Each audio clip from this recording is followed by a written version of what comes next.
Hello friends, good afternoon. मैं संजय सोलंकी आप सबका स्वागत करता हूं अपने यूट्यूब चैनल पहाड़ी वाइब्स संजू में। कैसे हैं आप सभी? मुझे उम्मीद है कि आप सभी अच्छे होंगे और अपने घरों पे सुरक्षित होंगे। तो गाइज, आज का जो महत्वपूर्ण इम्पोर्टेंट टॉपिक है वो मैं आपको बताने जा रहा हूँ। आज का जो हमारा टॉपिक है वो है हिमालयन बचाओ, पॉलीथीन हटाओ। जैसा कि आप सभी को पता है, प्रकृति भगवान की चलती फिरती कला है जो हमें हर क्षण भगवान का स्मरण कराती है। प्रकृति आनंदी काल से मानव की सहचारी रही है, लेकिन मानव ने अपने भौतिक सुखों एवं इच्छाओं की पूर्ति के लिए इसके साथ निरंतर खिलवाड़ किया और वर्तमान समय में यह अपनी सीमाओं की हद को पार कर चुका है। तो फ्रेंड्स, आगे आपको बताने जा रहा हूँ अपना महत्वपूर्ण टॉपिक। जैसे कि स्वार्थी एवं उपभोक्तावादी मानव ने प्रकृति यानी पर्यावरण को पॉलीथीन के अंधाधुंध प्रयोग से जिस तरह प्रदूषित किया और करता जा रहा है, उससे संपूर्ण वातावरण पूरी तरह से आहत हो गया है।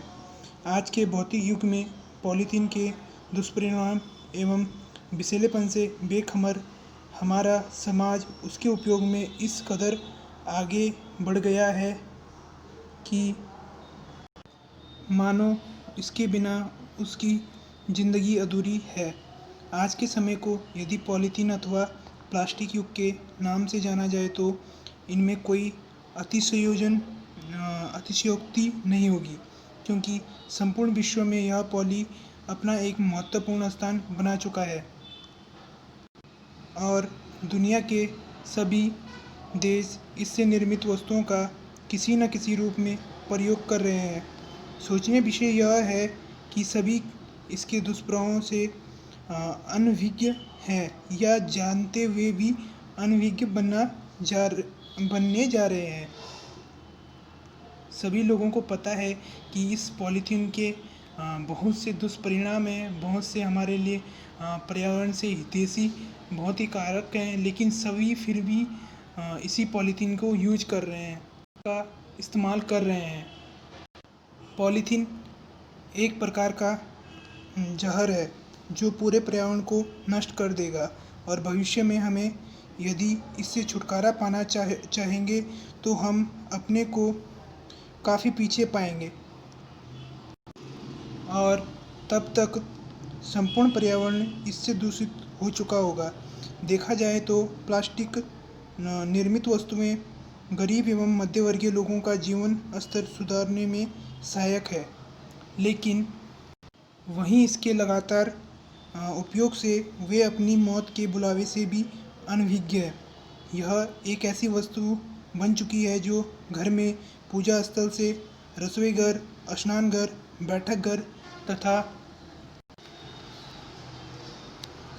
पठन पाठन वाले कमरों तक के उपयोग में आने लग गई है। यही नहीं, यदि हमें बाज़ार से कोई भी वस्तु जैसे राशन, फल, सब्जी, कपड़े, जूते, जहाँ तक तरल पदार्थ जैसे दूध, दही, तेल इत्यादि, घी, फलों का रस इत्यादि लाना हो तो उसको लाने में पॉलीथीन का ही प्रयोग हो रहा है।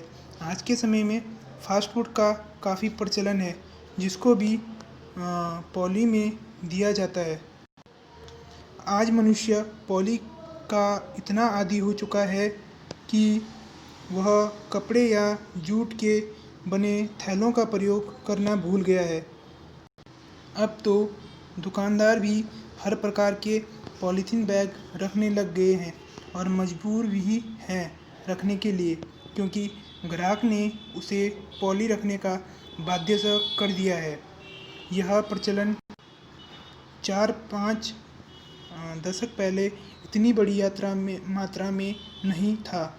तब कपड़े, कागज़ या जूट से बने थैलों का प्रयोग हुआ करता था, जो कि पर्यावरण के लिए लाभदायक था।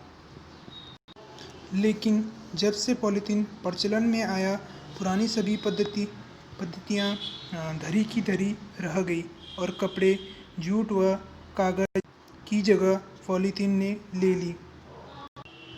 पॉलीथीन या प्लास्टिक निर्मित वस्तुओं का एक बार प्रयोग करने के बाद दोबारा प्रयोग में नहीं लिया जा सकता, लिहाजा इसे फेंकना ही पड़ता है। और आज तो पत्र तत्र यत्र तत्र पॉलीथीन का ही प्रयोग किया जाता है और पॉली ही पॉली दिखाई देती है, जो संपूर्ण पर्यावरण को दूषित कर रही है। यह पॉली निर्मित वस्तुएं प्रकृति में विलय नहीं हो पाती, यानी यह बायोडिग्रेडेबल पदार्थ नहीं है। खेत खलिहान जहाँ भी यह होगा वहाँ की उर्वरा शक्ति कम हो जाएगी और इसके नीचे दबे बीज भी अंकुरित नहीं हो पाएंगे, अतः भूमि बंजर हो जाती है। इससे बड़ी समस्या नालियाँ अवरुद्ध होने की आती है। जहाँ तहाँ कूड़े से भरे पॉलीथीन वातावरण को प्रदूषित करते हैं। खाने योग्य वस्तुओं के छिलके पॉली में बंद कर फेंके जाने से पशु इनका सेवन पॉलीथीन सहित कर लेते हैं, जो नुकसानदेह और यहाँ तक कि पशुओं की मृत्यु तक हो जाती है। जहाँ जहाँ भी मानव ने अपने पांव रखे वहाँ वहाँ पॉलीथीन प्रदूषण फैलाता चला गया। यहाँ तक यह हिमालय की वादियों को भी दूषित कर चुका है। यह इतनी मात्रा में बढ़ चुका है कि सरकार भी इसके निवारण के अभियान पर चला रही है। यह इतनी मात्रा में बढ़ चुका है कि सरकार भी इसके निवारण के अभियान पर अभियान चला रही है और सैर सपाटे वाले सभी स्थान इसके जो प्रकोप से वो ग्रस्त हैं। भारत में लगभग 10 से 15 हज़ार इकाइयाँ पॉलीथीन का निर्माण कर रही है।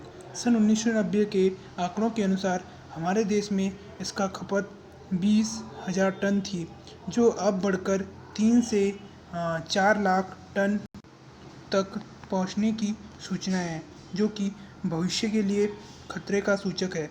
हम सरकारी तंत्र से भी यही आग्रह करना चाहेंगे कि पॉलीथीन का कम से कम प्रयोग करें। इस प्रकार प्रकृति की गरिमा बनी रहेगी और जीव जंतु तथा पेड़ पौधे स्वस्थ एवं प्रदूषण मुक्त रहेंगे।